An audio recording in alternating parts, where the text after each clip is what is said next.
Hi, I'm an old guy and I do maths. And today we're looking at reducing balance depreciation, which is one of the three types of depreciation that people generally study, whether it's for financial maths, accounting, or whatever. Now, those of you who do physics might recognize this a as a decay graph, and that's essentially what it is. Some of the symbols are different, but the effect is the same. So let's get into this and just explain what's going on here. So this is the graph of the value of an asset as it depreciates over time using the reducing balance method. And that method involves taking a percentage of the value of the asset at this time, this time, this time, this time, and so forth, and subtracting that from what we call the book value.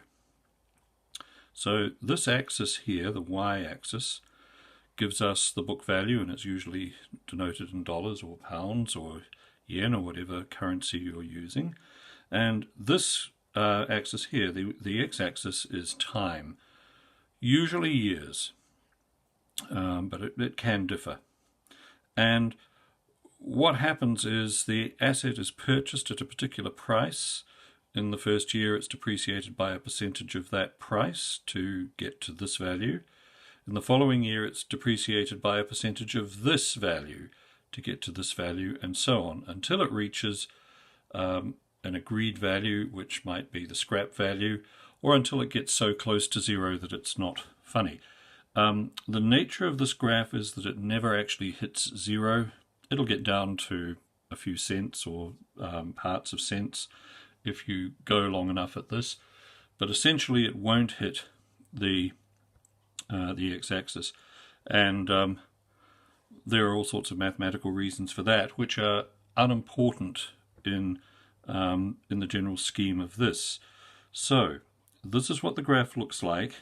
It looks like this because different amounts are taken off each year. So let's just have a look at how that works.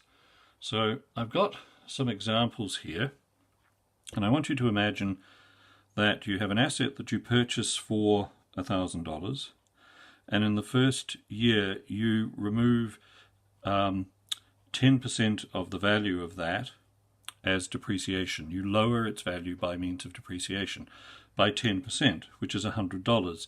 So if it were $1,000 here, it would be $900 here. In the second year,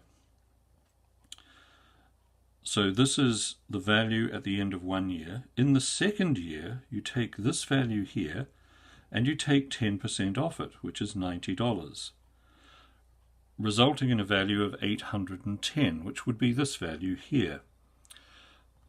So forth and so on. This time you take $81 off, which is 10% of that. You wind up with $729, which is this value here. And as you go on and on and on, these numbers get smaller and smaller and smaller, as does this value here. But the gaps between these values get smaller. The gaps are these values.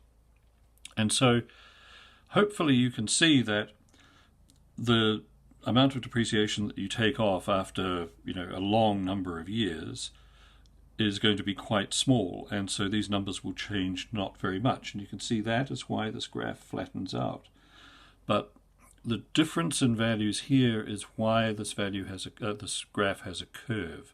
Now, is there a shorter way of calculating reducing balance depreciation, or the book value of an asset using that method, other than going through this laborious process year after year? Well, yes, there is, and here it is.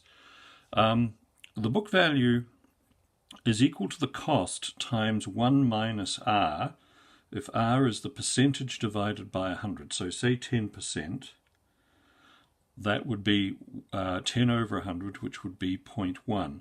So this value here might be, let's say, $1,000 times 1 minus 0.1, which is effectively 0.9. And n is the number of years that you want to do this calculation for. So if we just did it for 1 year, it would be 1000 times 0.9 to the power of 1, 1000 times 0.9, which would give us $900. If we did it for 2 years, this number would be 2, and we would get 810. And if you needed to work out the accumulated depreciation, which would be that plus that, over those 2 years, all you have to do is find the difference between this value and that value. Okay, so that's a very quick introduction to reducing balance depreciation. There are some examples in the playlists of this in action. When is it used? Quite often it's used for motor vehicles because most of the depreciation occurs in the first few years. It's usually not used for productive machinery. Unit cost is used for that.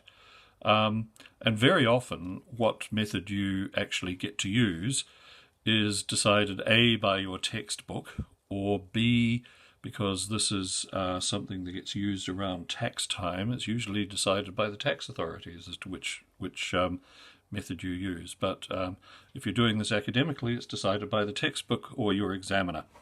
Okay, I hope that was helpful. If it was, please like and subscribe, and I'll see you next time. Bye.